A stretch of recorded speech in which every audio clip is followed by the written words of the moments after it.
Good afternoon. I'm Brian Reagan. This is Tyler Kelly. We welcome you to our midday meditations. Today we're in First Kings chapter 2, verses 26 through 35. Tyler. And to Abiathar the priest, the king said, "Go to Anathoth, to your own fields, for you are deserving of death. But I will not put you to death at this time, because you carried the ark of the Lord God before my father David, and because you were afflicted every time my father was afflicted." So Solomon removed Abiathar from being priest to the Lord, that he might fulfill the word of the Lord which he spoke concerning the house of Eli at Shiloh. Then news came to Joab, for Joab had defected to Adonijah, though he had not defected to Absalom. So Joab fled to the tabernacle of the Lord and took hold of the horns of the altar. And King Solomon was told, "Joab has fled to the tabernacle of the Lord, there he is by the altar." Then Solomon sent Benaiah the son of Jehoiada, saying, "Go strike him down." So Benaiah went to the tabernacle of the Lord and said to him, "Thus says the king, come out." And he said, "No, but I will die here." And Benaiah brought back word to the king, saying, "Thus said Joab, and thus he answered me." Then the king said to him, "Do as he said, and strike him down and bury him, that you may take away from me and from the house of my father the innocent blood which Joab shed. So the Lord will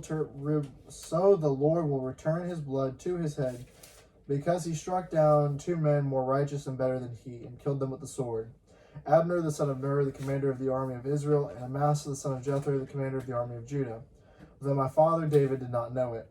Their blood shall therefore return upon the head of Joab, and upon the head of his descendants forever. But upon David and his descendants, upon his house and his throne, there shall be peace forever from the Lord." So Benaiah the son of Jehoiada went up and struck and killed him, and he was buried in his own house in the wilderness.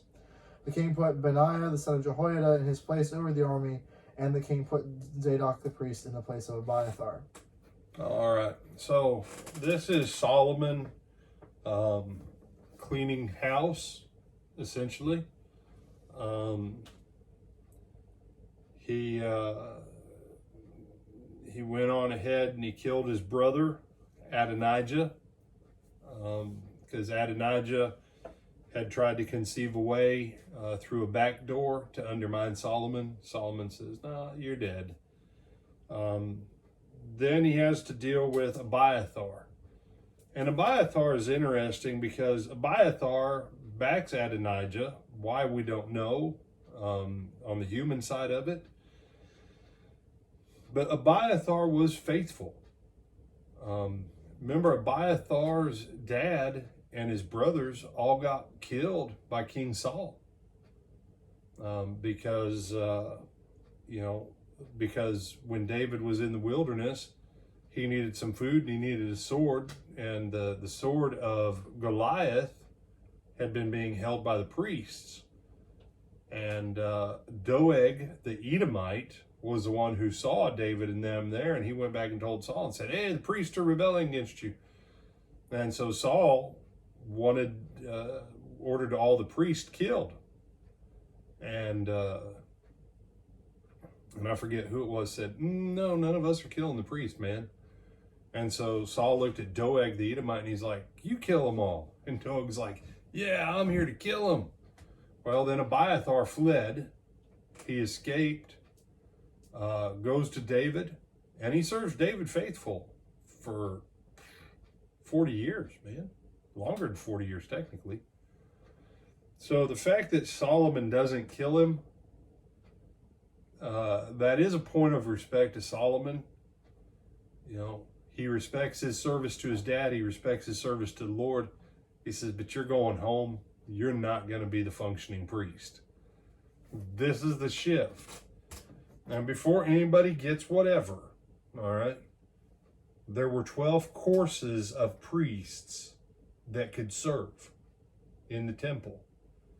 Making the line of Zadok the ones that could function in the role of the high priest doesn't alter all the Levitical descendant of Aaron stuff that was put in place by Moses. Okay? And then we come to Joab.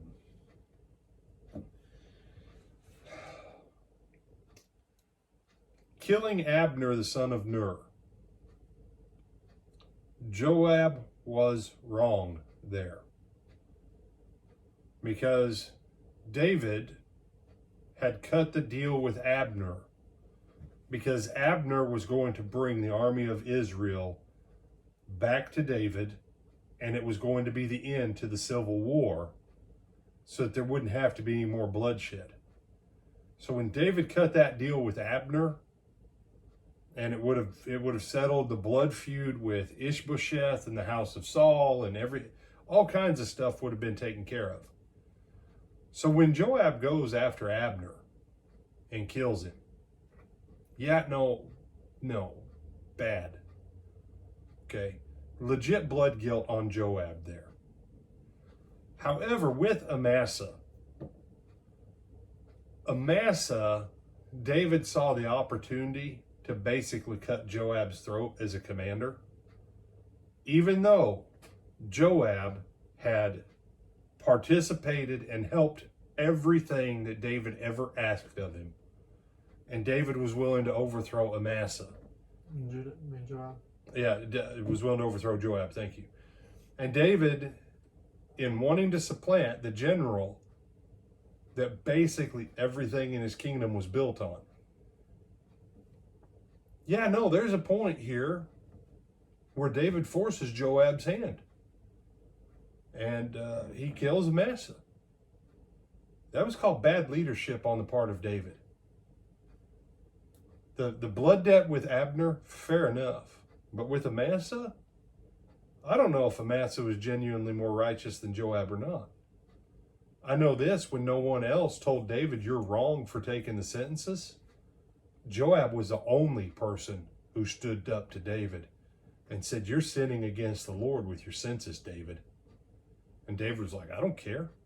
Go do the census anyways. Joab says, fine. And then Joab still didn't give a full census because Joab was afraid to transgress the word of the Lord. Do you have some other thoughts on all this, man? No, sir. You sure? Yes, sir. Come on. You love these little books, man. I do. So, did Joab have to die? Yes.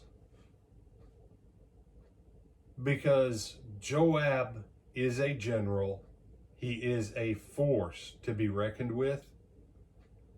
And unfortunately, in the realm of kings and kingdoms, you do have to put to death people like Adonijah, even if he's your brother.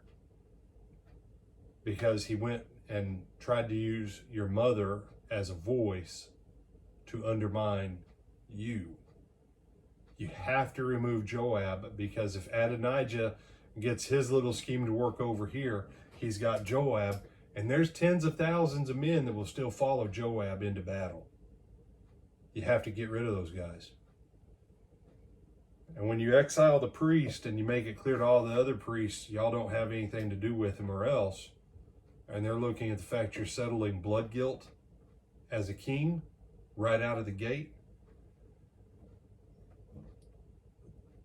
David's advice to Solomon on how to set some things right that David in 40 years never made right himself, Solomon does it within the first week or so. This is how kingdoms function. It is what it is. And anybody who says, well, that was back then, you know what that tells me, bro? They haven't studied the word. They ain't studied the word, and they ain't studied history. Because what happens with Solomon is how long-term kingdoms last. This is how kingdoms work. So, I'm Brian Reagan, this is Tyler Kelly. And Lord willing, we'll see you back tonight.